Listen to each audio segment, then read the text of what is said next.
It's Wednesday, everyone, and welcome to Future Educators Talk with Damian Darren.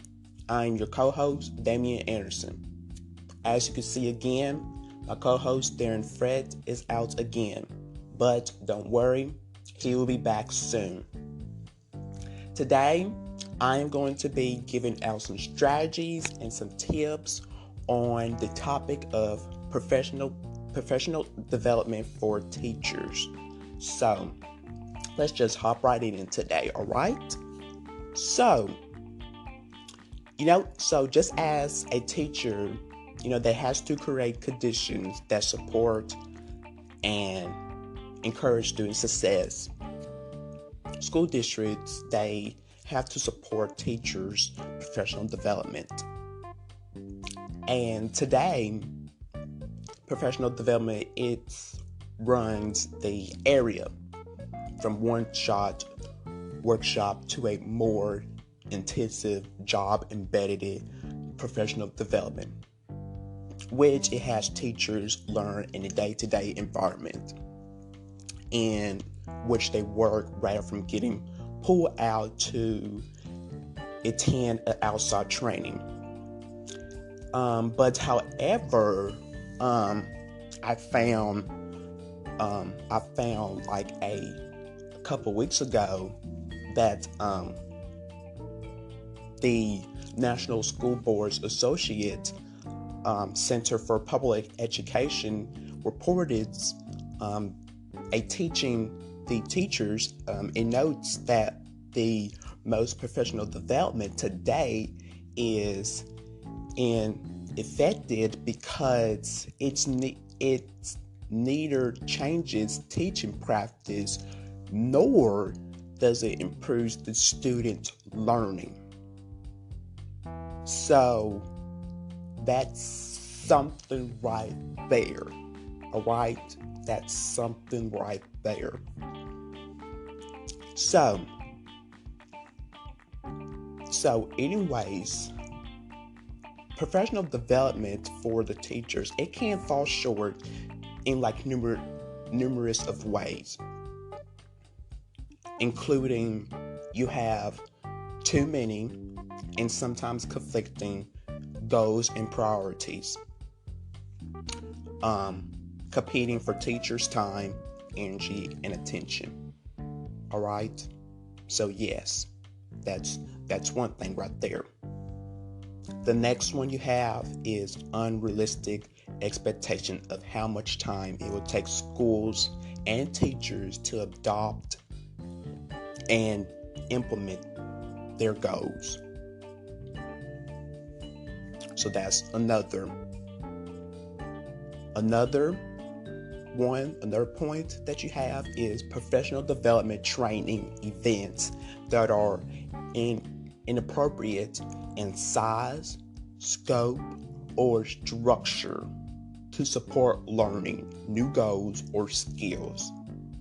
And gathering 100 teachers into one room for a training event will never give them the time they need to reflect on the material, ask questions, learn to listen to their peers, or go through activities to enhance their comprehensive. Wow. Okay. There's another one right there. Next you have is lack of support for teachers' implementation of new instructional practices. Research shows, I looked this up this weekend. Research shows there's an implication gap in teachers' professional development, and they may learn, understand, and agree with a new idea or technique presented at a workshop, but it's hard for them to implement that idea without ongoing support. Wow. So, it can be hard for them. So, we need to give them some support. Okay? And lastly, you have is failure failure to provide teachers with feedback about how implementing new skills impacts the students' learning. Yes, we need to give the teachers feedback. Always give the teachers the feedback on the students' learning. Do that. Do that for the teachers, please. That's like very important. So, moving right along into the professional development for teachers, how districts can turn professional development for teachers around? So how can we turn this around for the teachers in our districts? So just as every student learns differently, we know that not every student learns the same. Every student learns different. So teachers have many different learning styles. They do. Not every teacher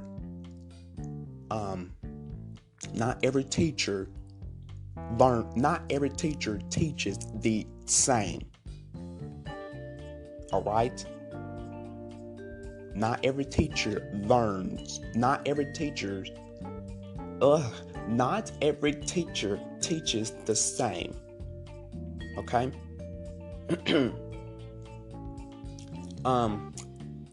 Or face a variety of circumstances in the classroom. Okay? So, and I also researched this also over the weekend that the CPE, Center for Public Education, reported as such for any professional development initiative must recognize that teaching is inherently complex and nuanced, and promote the empowerment of teacher-vivid professional learning communities. Okay? Now, according to this report, effective professional development offers 3 points.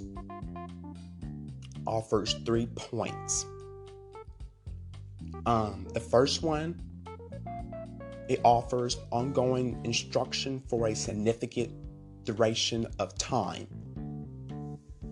Now, what I mean by this is continuing professional development.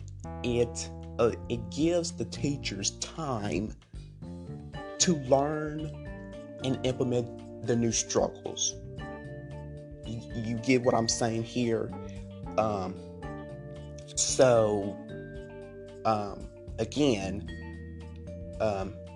with the report, studies have concluded that teachers, they may need as many as, now listen to this, many as 50 hours of instruction, practice, and coaching before a new teaching strategy is mastered and implemented in class. Did you hear I just said there? They may need 50 hours of instruction, practice, and coaching before they can teach before the new strategy is mastered and implemented in their classroom.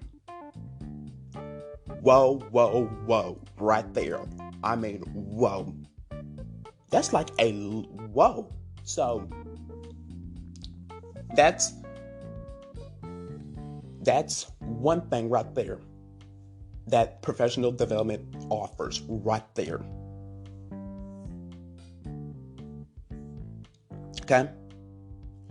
The second that it can offer is support for teachers during the implication stage. And again, I'll also look this up. According to the student achievement through staff development, teachers take like an average of 20 separate instances of practice to master a new skill, and this number it may increase if the skill is exceptionally complex. Like providing support addresses the challenge associated with changing a classroom practice. So, all right, there you have it right there. And lastly, you have active learning opportunities for the teachers. Now, with this, these activities, it can include reading, role play, open-ended discussion, live modeling, and classroom visits, perhaps. All right.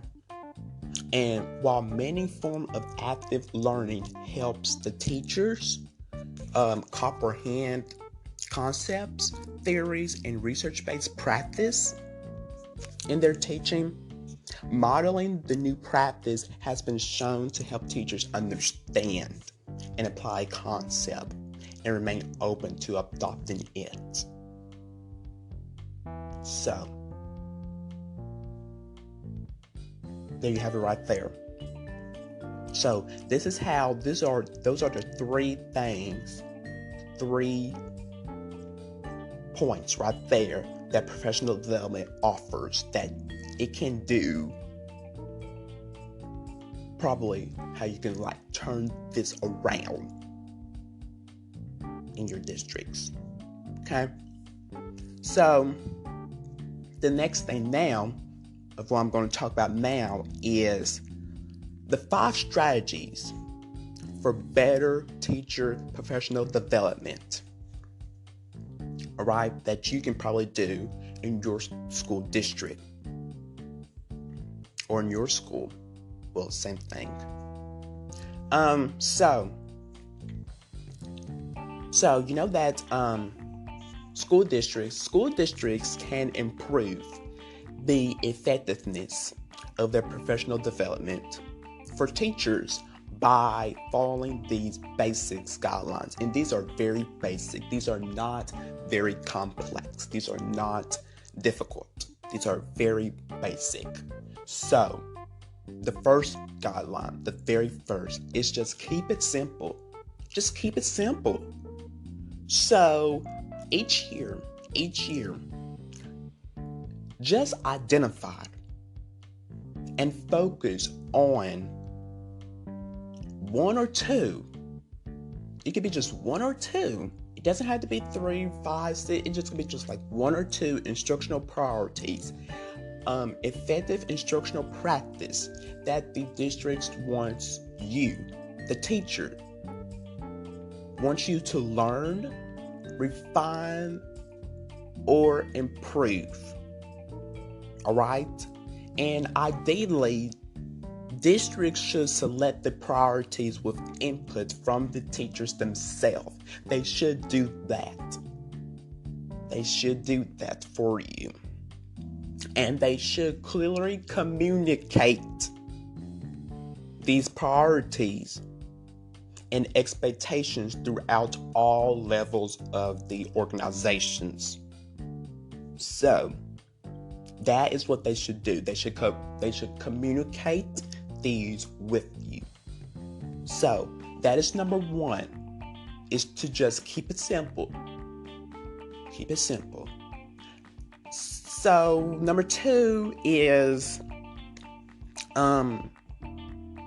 organize all available districts support to help the teachers implement these instructional priorities. And with this, so organization believes that introducing teachers to a new way of teaching reading or perhaps writing without the proper follow-up support only confuse and frustrates the teacher. Okay? So, that's 2. Number 3 is school districts should make a deliberate effort to support teacher implementation of instructional priorities through training events, coaching, principal observation, staff and grade level meetings, and evaluation system. So, with this, ultimately, the best professional development comes from teachers teaching one another. Exactly, yes. I agree with this.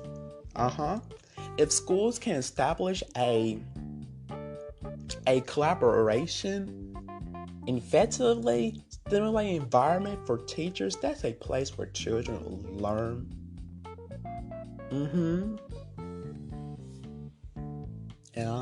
Absolutely. Number 4, what you have is create a feedback loop to help teachers monitor implementation. So, with this, once the districts define the outcomes they want to achieve, they should use teachers' observation and the student data to provide teachers with information about whether changes are having an effect on the students' achievements. Okay?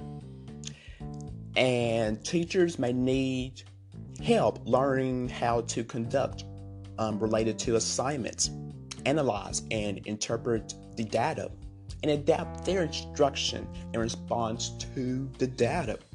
All right? So do that. Create a feedback loop to help the teachers. Okay?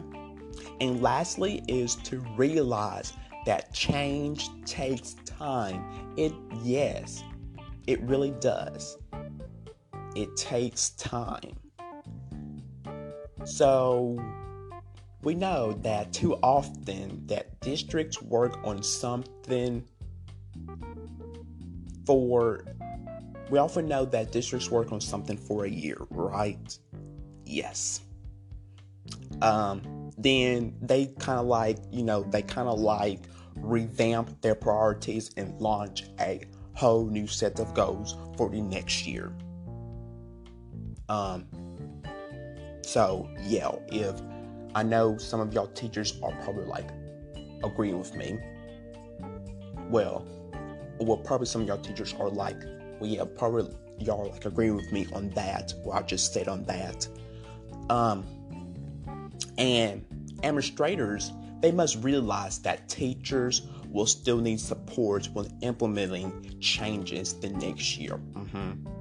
Yeah.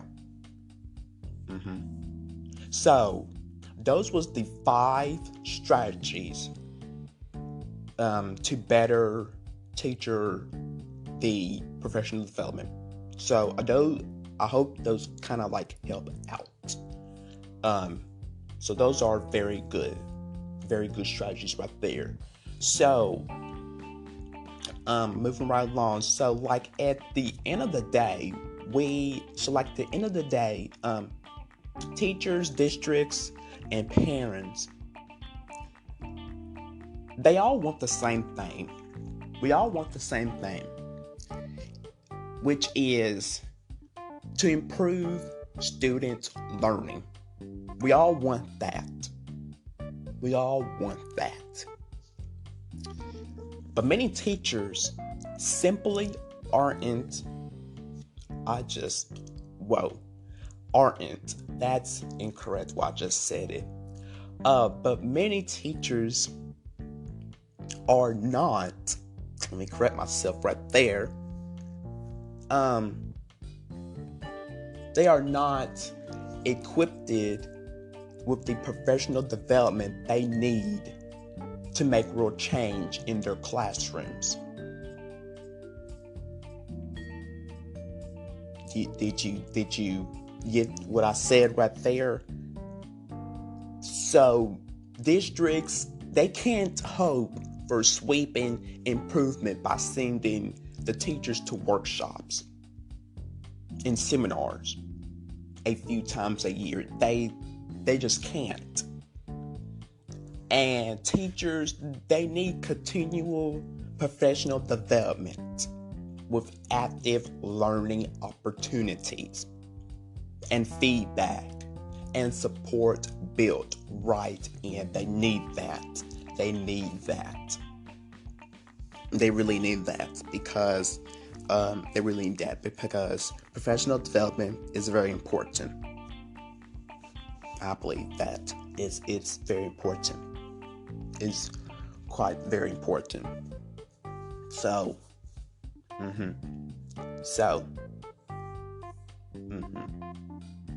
now, right now, switching gears, I am now going to be talking about, switching gears right now, I'm going to be talking about tips for teachers now on professional development. So tips on professional development for teachers now. So, a professional educator, they're always learning and growing their craft. They're always doing that. And they are on an endless journey where they are always looking for new ideas. They are always doing that, or teaching strategies to improve their skills or new information that will help their students to succeed.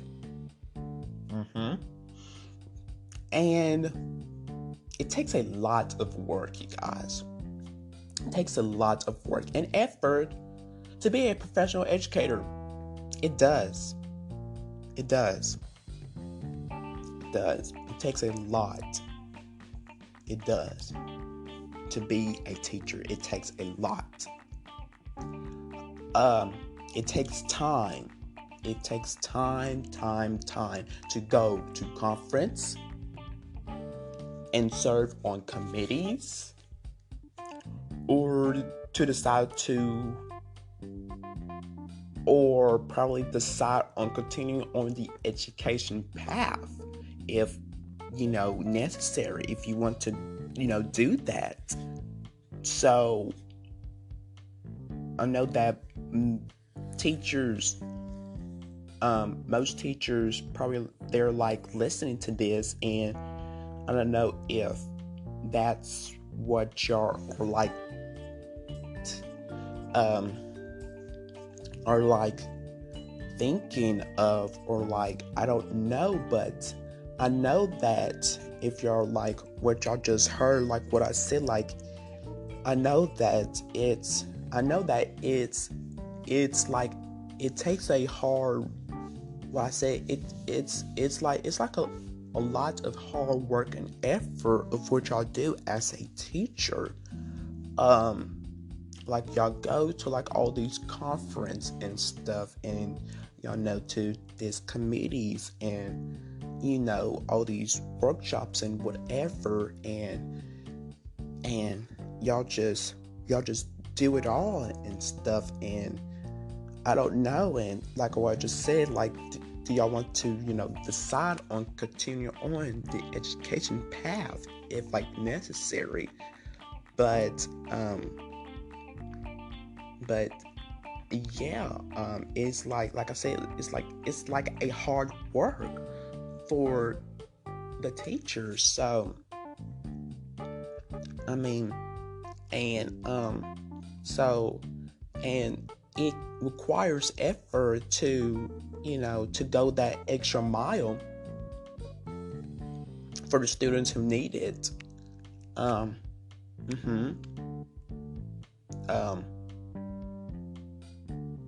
I was thinking about, I'm quite thinking about my former, um,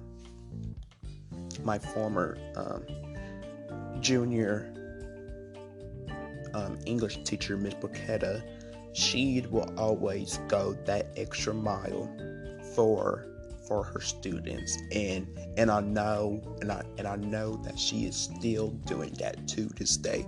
She will always go the extra mile for her students. She would do that for her tutorings. She would do that for her tutorings to make sure that her students will do good in her classroom, succeed, because she wants them to do good. She wants them to succeed in life. She wants them to do that. So, and she is willing. She is willing to go that extra mile for her students. She is willing to stay, after school, whatever time, for, that student. And that's what I love about her. So, yeah. But anyways, as I was saying, so I just had to like say that, so,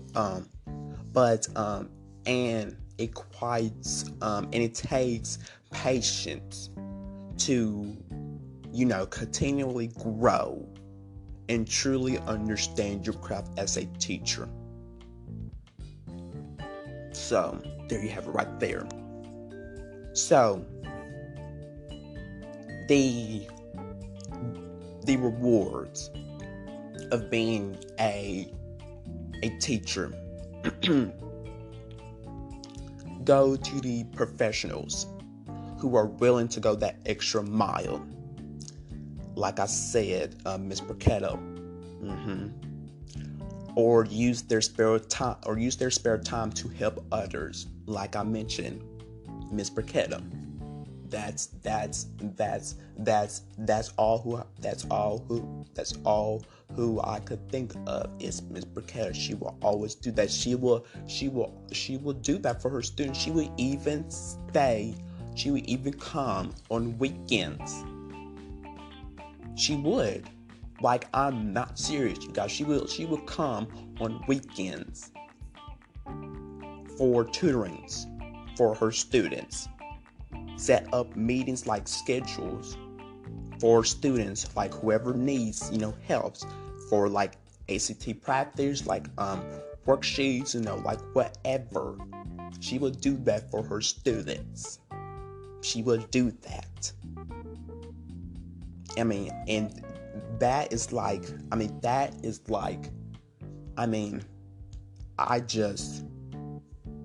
just going like the extra, because she cares.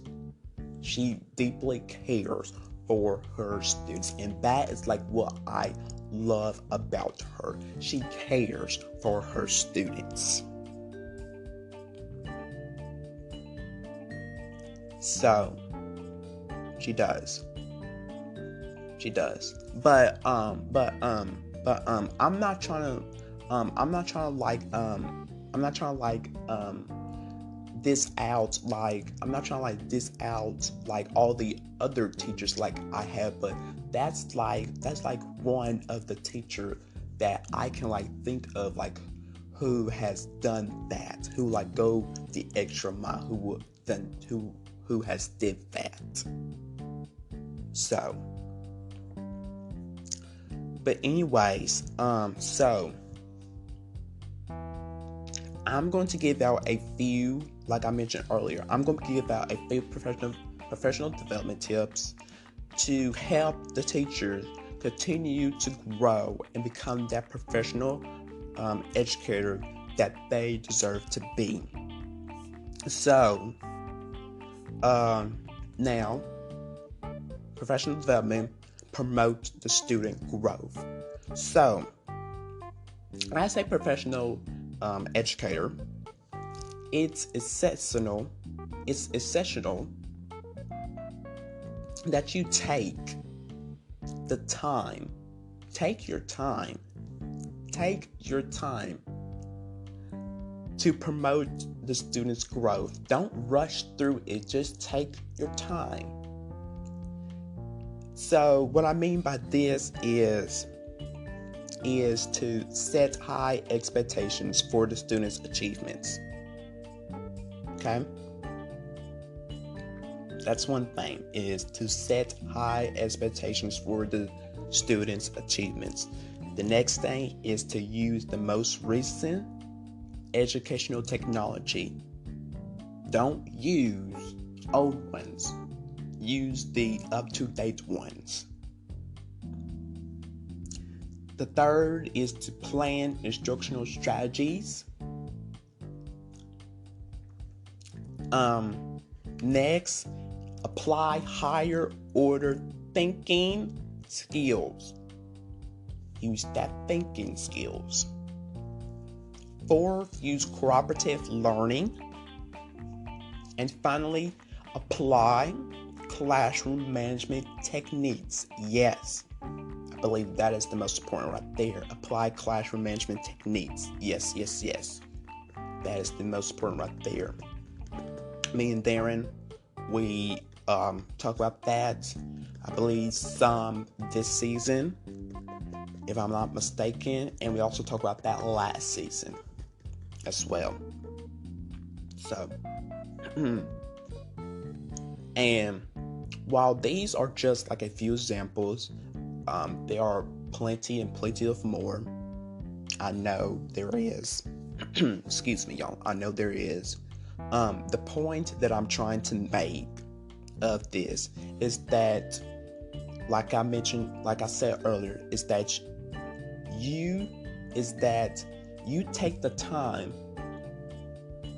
to go a step further than just covering the basic year after year. Did you get that? Just take the time to go a step further than just covering the basics year after year. Okay?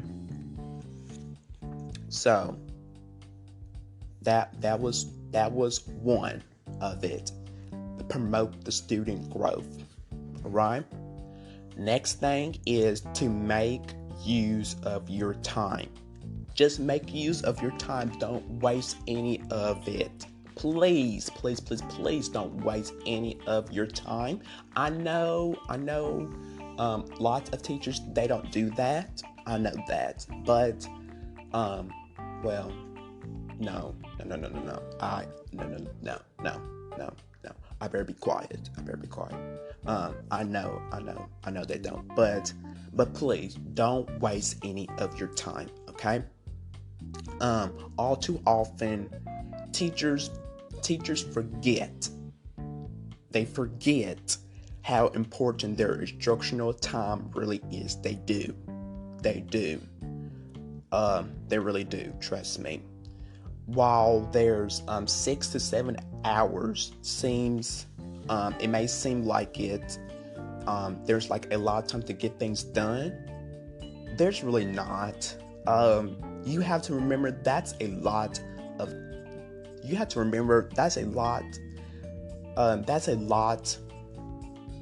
of that time is instructional. Okay? It is instructional. So when you have those blocks of time with your students, you must make good of it. Please make good use of it. Please don't waste it. Use good of it. Please. So here is what you should be doing, okay? Focusing your students' attention on the task at hand. Yes, do that. Focusing your students' attention on tasks at hand. Using materials and technology appropriately. Yes, that's number 2. The third is maintaining a flow or rhythm in the classroom. Yes. Keeping the flow going. Don't get off track. keeping the flow going. Stay with that flow. Please don't let your students let you get off a track. Please don't let them let you do that. Because if you let them do that, then that's gonna let you as the teacher, it's gonna let you get off track very easily. And it's gonna probably mess up the rest of your day, maybe. It probably is. So please don't. The next thing, number 4, is evaluating classroom instructions. Number 5 is planning according to students' ability. Differentiating instruction. All right, and finally is optimizing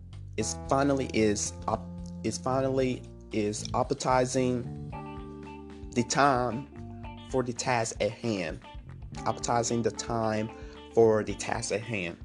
All right. So, please, again, make use of your time. Next is improve your performance. So, the essential of a teacher is to help others. Yes, that is your point, is to help others. This is why it made so hard for the teachers to look at themselves to see what they can improve upon. So here are a few tips to help you improve your performance as a teacher. Number 1 is read. So join like a professional scholar journal. Go online and read educational blogs, or read some literature on education, or just do that or whatever, because knowledge is power. It is. Number 2, participate.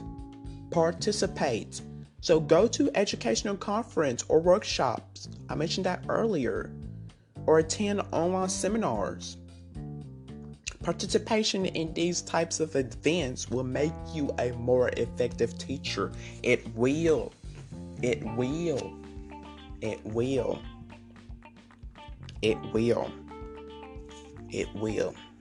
Number 3, join a group.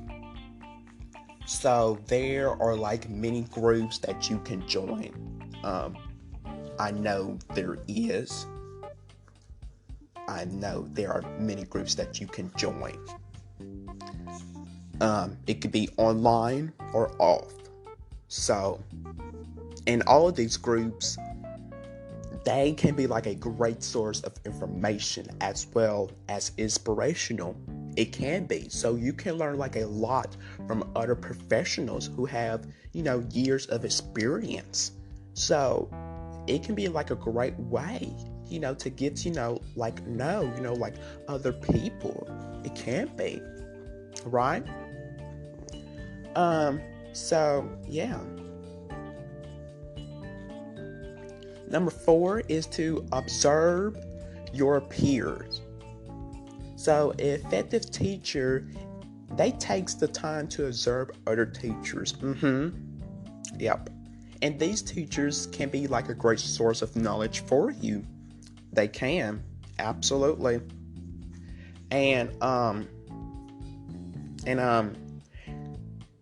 you can find a new strategy to teach or behavior management plan to implement. All right? So, yes. And finally, number 5 is to share. Once you have improved your performance, then you should share your knowledge with others. Share with other people. Contribute to your profession, and others will be thankful. All right. And finally, the last one, the last tip is don't be afraid to take risks. Don't be afraid to take risks, all right? So, I don't know, have y'all heard this phrase, without a risk, there is no reward? So, oftentimes teachers, they get so comfortable in their daily lives, and they forget to take a risk. They do. So, and a risk may be trying that teaching strategy that you have always wanted to try, or implementing that piece of technology that you have heard so much about. So, like, before you try something new in your classroom, make sure that you do your research about it, all right? Make sure you do that. So this will help you take that risk, all right? So try observing other teachers who have already implemented that strategy or piece of technology. Now, by taking these steps, you are using a common sense approach to the risk and are more likely to try it. All right? So, now, a effective teacher is not afraid to talk to other educators and learn from them. Did you get that? I said a effective teacher is not afraid to talk to other educators and learn from them. They're not. Because they are willing to continue to learn their craft and take the risks. All right? They take the time to promote the students' growth as well as improve their own performance. And they are always learning and always growing. All right? They are always growing. So, that was the tips for the teachers on the professional development. Right there. So, I hope that quite helped out for all of the teachers that are listening right now. I hope that helped out to all the teachers, all the new teachers, all the veteran teachers out there. This will definitely help out to me and Darren as well.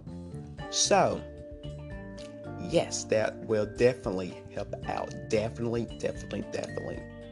So, the question of the day for this topic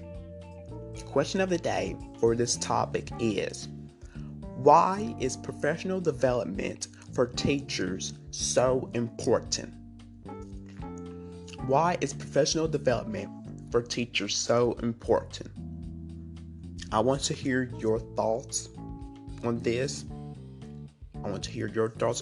So please let us know by using the hashtag Future Educators Talk and Future Educators Talk S2 on our Twitter and Instagram page.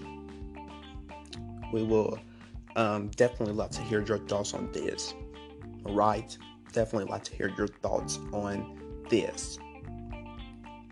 So, yes. Yes.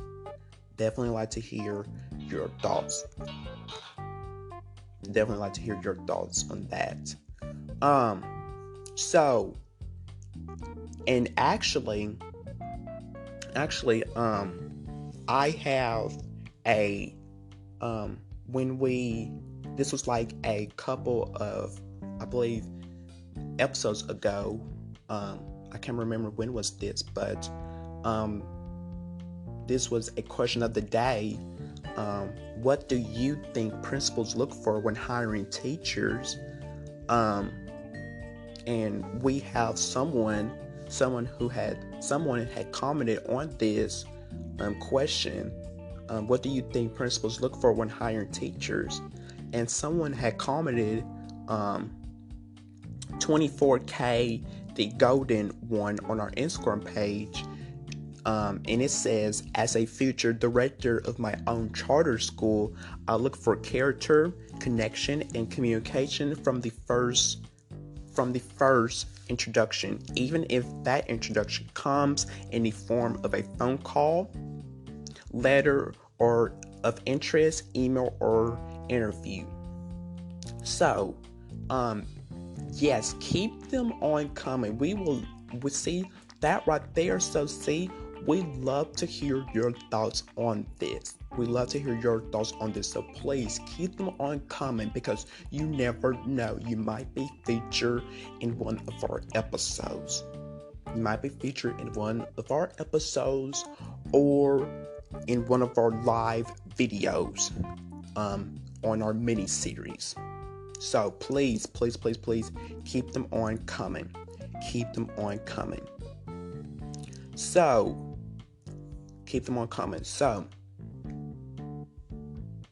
now, make sure to follow us on our social media platforms, on Instagram and Facebook at Future Educators Talk, on Twitter at Future Ed Talk, and subscribe to our YouTube channel, Future Educator Talk with Damian Darren.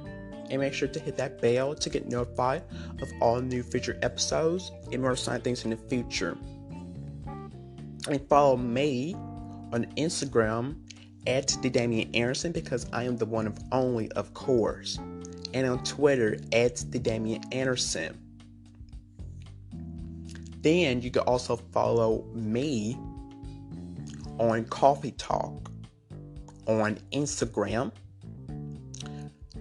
at Coffee Talk with Damian. New episodes come out Mondays at 8:30 a.m. Eastern, 7:30 a.m. Central. Then Tuesdays and Thursdays at 10 a.m. Eastern, 9 a.m. Central. Then on Twitter at CT with Damian. Brand new episodes come out Mondays at 10:15 a.m. Eastern, 9:15 a.m. Central. Then Tuesdays and Thursdays at 8 a.m. Eastern, 8 a.m. Central. And on those accounts, if y'all are wondering, I go live on there each morning, and I talk about the previous episodes of Future Educators Talk. I go into more depth of the topics of Future Educators Talk. So that is what I do on there. And also, we talk about anything else that's be happening into the educational world. And also, I be having special guests on there as well. So that is what I be doing. So those are my mini series. That is the mini series of Future Educators Talk. So that is this episode for today. So that is it from me today on this Wednesday. So until next time, I am your co-host, Damian Anderson, And this is Future Educators Talk with Damian and Darren. I will see y'all next time on Future Educators Talk with Damian and Darren. I hope y'all have a fantastic rest of your Wednesday.